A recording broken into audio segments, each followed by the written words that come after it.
एक बड़ी important development हुई है खित्ते में और वो सारी की सारी जो डेवलपमेंट है वो पाकिस्तान के बगैर हुई है। ये तजाकिस्तान में हुआ था और हमारे honourable national security adviser Shri Ajit Doval Kirti Chakra वहाँ पे गए थे। और बाकी और भी मुल्क थे वहाँ पे ईरान ईरान था वहाँ पे रशिया था, वहाँ पे चीन था और वहाँ पे जितने भी सेंट्रल एशियन स्टेट्स हैं वो सब थे वहाँ पे। ये बेसिकली जो सेंट्रल थीम है ये Indian national security adviser Ajit Doval साहब का है। इतनी कैपेसिटी और इतनी ताकत है कि ये फॉरेन पॉलिसी को शेप कर सकते हैं।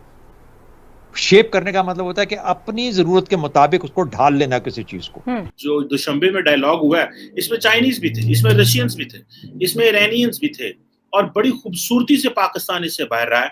और अब आप देख लें कि पाकिस्तान जो कि बहुत ज्यादा, इसमें सेंट्रल एशिया का भी एक पूरे का पूरा रोल है, पाकिस्तान को इस खित्ते से बाहर निकालने की कोशिश कर। एनएसए साहब ने जो अपनी बात बताई वो आई थिंक बड़ी स्टेट्समैन लाइक उन्होंने स्पीच दी है वहाँ पे, और जो बताया कि हमें we need stability in Afghanistan. इस रीजन में अब पाकिस्तान की कितनी अहमियत रह गई है, कुछ इंपॉर्टेंस रह गई है, अब आप समझ रहे हैं कि अब लोगों को इतना पाकिस्तान की जरूरत नहीं रही जो पहले थी? कि ये क्यों, कैसे और किस तरह ये जो है वो हो रहा है कि पाकिस्तान इससे क्यों बाहर है। नमस्कार दोस्तों, जय हिंद। आज के वीडियो हम देखेंगे अफगानिस्तान की जो सिक्योरिटी को लेके वहाँ पे दुशानबे में बैठक हुई थी, जिसमें भारत के एनएसए थे, चीन के एनएसए थे, रसिया के एनएसए थे, कजाकिस्तान के एनएसए थे, और ईरान के थे, तजाकिस्तान के थे, ऐसे 8 देशों के थे। तो इस पे जो है पाकिस्तान को शामिल नहीं किया गया। तो पाकिस्तानी मीडिया को इस पे बहुत मिर्ची लगी, बौखलाया हुआ कि हमको बाहर कर दिया, हमको नहीं बुला रहा है कोई, उसका हमेशा का जो रोना रहता है। और भारत के एनएसए जो है अजीत डोभाल साहब ने कहा कि हमारा देश भारत जो है, हम लोग अफगानिस्तान के लोगों के साथ खड़े हैं, हर संभव मदद देंगे। तो उन्होंने ये सारी चीज़ें कही।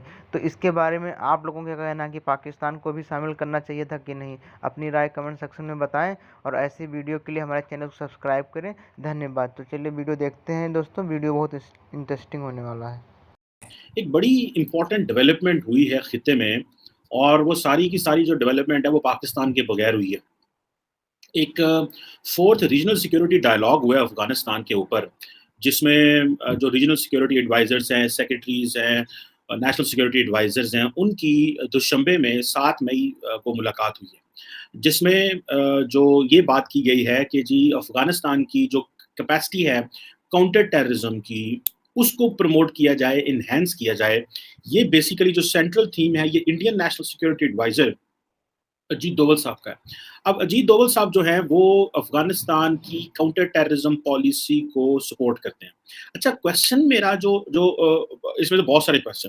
पहला क्वेश्चन ये है, पाकिस्तान इससे बाहर है। मैं जाहिर बात है किसी एक पैनलिस्ट को लेके इसके ऊपर बात जरूर करूंगा कि ये क्यों, कैसे और किस तरह ये जो है वो हो रहा है कि पाकिस्तान इससे क्यों बाहर है।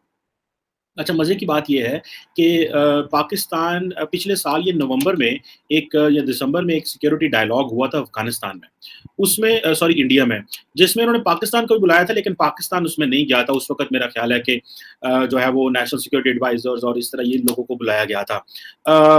और जारी बात है उसमें ईरान, किर्गिस्तान और ताजिकिस्तान, तुर्कमेनिस्तान, उज़्बेकिस्तान, ये जो ममालिक हैं, रशिया वगैरह, चीन को भी सुनने में आया। ये जो दुशंबे में डायलॉग हुआ है इसमें चाइनीज भी थे, इसमें रशियंस भी थे, इसमें ईरानियंस भी थे और बड़ी खूबसूरती से पाकिस्तान इससे बाहर रहा है। और अब आप देख लें कि पाकिस्तान जो कि बहुत ज्यादा, इसमें सेंट्रल एशिया का भी एक पूरे का पूरा रोल है, पाकिस्तान को इस खित्ते से बाहर निकालने की कोशिश करना, अफगानिस्तान से जो है वो निकालने की कोशिश करना। और पाकिस्तान की गलती ये है कि पाकिस्तान उस जो इंडिया लेड एक सिक्योरिटी फ्रेमवर्क था उसमें वो पार्टिसिपेट ही नहीं करना चाह रहा था, क्योंकि हमने इसको सीधा सीधा ये कह दिया पायन है तो साड़ी वो हमारा नेशनल इंटरेस्ट के खिलाफ है। तो जारी बात है इंडियंस के पास सीधा सीधा चांस है कि उन्होंने कहा जी ठीक है, हम सेंट्रल एशियन स्टेट्स को साथ में लाते हैं। रशिया के साथ उनके ऑलरेडी बहुत अच्छे ताल्लुकात हैं, पीछे रह गया चीन। तो सेंट्रल एशियन स्टेट्स की इतनी कुछ लिवरेज चीन के ऊपर है, रशिया की इतनी कुछ लिवरेज चीन के ऊपर है कि वो चीन को ले आए। कि अभी एक रीजनल सिक्योरिटी डायलॉग अफगानिस्तान के ऊपर हुआ, तो उसको आप किस तरह देखते हैं? ये तजाकिस्तान में हुआ था और हमारे honourable national security adviser Shri Ajit Doval Kirti Chakra वहाँ पे गए थे। और बाकी और भी मुल्क थे वहाँ पे ईरान था वहाँ पे रशिया था, वहाँ पे चीन था और वहाँ पे जितने भी सेंट्रल एशियन स्टेट्स हैं वो सब थे वहाँ पे। और ये डिसाइड करा कि हमें अफगानिस्तान में चाहिए क्या। तो जो एनएसए साहब ने जो अपनी बात बताई वो आई थिंक बड़ी स्टेट्समैन लाइक उन्होंने स्पीच दी है वहाँ पे, और जो बताया कि हमें we need stability in Afghanistan, हम नहीं चाहते अफगानिस्तान का इस्तेमाल। एक्चुअली अफगानिस्तान जो है ना, जो अगर आप ऊपर देखें, ऊपर अफगानिस्तान है, बीच में छोटा सा एरिया है पाकिस्तान ऑक्यूपाइड कश्मीर का, जिसको आप लोग आजाद कश्मीर बोलते हैं, और नीचे इंडिया है। तो actually Afghanistan is next door, actually Afghanistan is next door. तो वी आर कंसर्न कि अफगानिस्तान से कोई दहशतगर्दी का मामला ना हो। We are concern that Afghanistan से कोई ऐसी परेशानी ना आए और अफगानिस्तान स्टेबल रहे, इंक्लूसिव रहे, औरतों के लिए, माइनॉरिटीज के लिए।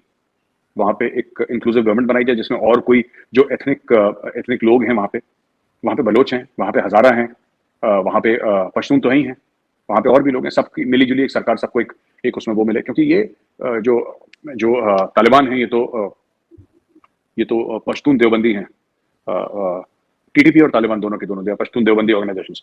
तो ये किसी और को तो आने नहीं दे रहे इतने आराम से, they don't allow other people. तो ये मिली जुली सरकार बने। अब पता नहीं कब ये रिकॉग्निशन का क्या मामला है आरजू जी, आई एम नॉट अवेयर कि इंडियन गवर्नमेंट क्या सोच रही है। जब दुनिया करेगी तो हो सकता है इंडिया तब कंसिडर करे, लेकिन the world is not in a hurry. देखिए ना, बात यह है कि लोगों की नजर अब एक जमाने में अफगानिस्तान बहुत इंपॉर्टेंट हुआ करता था वर्ल्ड के लिए, बहुत ज्यादा इंपॉर्टेंट हुआ करता था वर्ल्ड के लिए। इसीलिए पाकिस्तान भी बहुत ज्यादा इंपॉर्टेंट बन गया वर्ल्ड के लिए, क्योंकि अफगानिस्तान आप जाएंगे तो पाकिस्तान के थ्रू जाएंगे, कोई पाकिस्तान नहीं जाता। आप अगर देखें पाकिस्तान का मैप, आप अपने आगे लगा के देखेंगे, nobody goes to Pakistan, people go to Afghanistan via Pakistan. तो Pakistan is a corridor to Afghanistan. मैं जियो स्ट्रेटेजिकली बात कर रहा हूँ, और जी आप ये मत समझिएगा कि आप कहने लोग पाकिस्तान नहीं आते, यहाँ पे तो बड़े सारे लोग आते हैं भारत में, उसकी बात नहीं कर रहा। जो घूमने के लिए आते हैं, सरकारी काम के लिए आते हैं, आपकी सरकार से मिलने आते हैं, मैं उनकी बात नहीं कर रहा। मैं जियो स्ट्रेटेजिकली बात कर रहा हूँ कि जो भी पाकिस्तान आया है इंपॉर्टेंट, वो हर समय अफगानिस्तान जाने के लिए आया है, क्योंकि अफगानिस्तान लैंडलॉक्ड है। पर अगर अफगानिस्तान से दुनिया की नजर हट गई कि जी अब हमें अफगानिस्तान में इंटरेस्ट नहीं है, हमें कोई रुचि नहीं है अफगानिस्तान में, फिर पाकिस्तान से भी नजर हट जाएगी। फिर ये लोग बोलेंगे जी ठीक है, इंडो पैसिफिक। अब flavour of the season for the next 10-15 years at least, if not more, is going to be the Indo Pacific. आपको लगता है कि इस रीजन में अब पाकिस्तान की कितनी अहमियत रह गई है, कुछ इंपॉर्टेंस रह गई है, अब आप समझ रहे हैं कि अब लोगों को इतना पाकिस्तान की जरूरत नहीं रही जो पहले थी? देखिए ना, पाकिस्तान ने अनफॉर्चुनेटली क्या करा आरजू जी, कि कभी अपनी अहमियत पाकिस्तान ने किसी अच्छी चीज के लिए नहीं बनाई।